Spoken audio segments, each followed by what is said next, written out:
प्रशिक्षण का दायरा।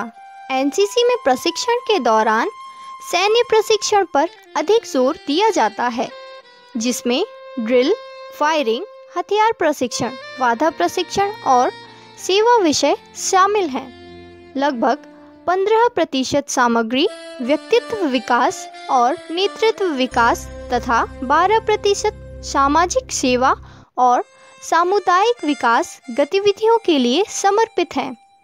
संस्थागत प्रशिक्षण अपने संबंधित संस्थानों यानी स्कूल और कॉलेजों में कैडेट्स को प्रदान किए जाते हैं।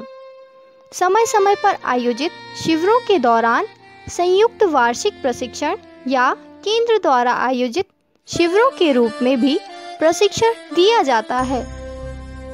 संस्थागत प्रशिक्षण यानी नियमित शैक्षणिक पाठ्यक्रम के साथ शैक्षिक संस्थानों में कैडेट को प्रशिक्षण दिया जाता है, जो एनसीसी प्रशिक्षण का मुख्य आधार है और संस्था के नामित स्थायी संकाय सदस्य द्वारा संचालित किया जाता है, जिसे एसोसिएट एनसीसी अधिकारी और सेवा प्रशिक्षक के रूप में जाना जाता है।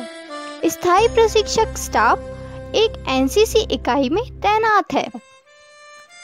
संयुक्त वार्षिक प्रशिक्षण शिविर में कैडेट को अनिवार्य रूप से प्रशिक्षण के पहले वर्ष के बाद वार्षिक प्रशिक्षण शिविर नामक 10 दिवसीय शिविर में अनिवार्य रूप से भाग लेना आवश्यक होता है। एटीसी संस्थागत प्रशिक्षण शिविर और इस तरह के प्रशिक्षण के संचालन के सत्यापन के लिए एक साधन के रूप में कार्य करता है, जो मुख्य रूप से बुनियादी सुविधाओं की उपलब्धता के कारण संस्थानों में आचरण के लिए अव्यावहारिक है।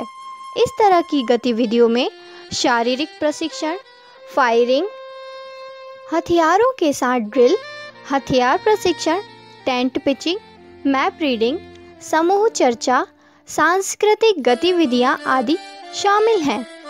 प्रशिक्षण के अलावा शिविर जीवन के सैन्य तरीके से प्रारंभिक प्रदर्शन भी प्रदान करते हैं। इन शिविरों के संचालन के दौरान किसी भी समय 500 से 600 कैडेटों को इन शिविरों में भाग लेना अनिवार्य होता है।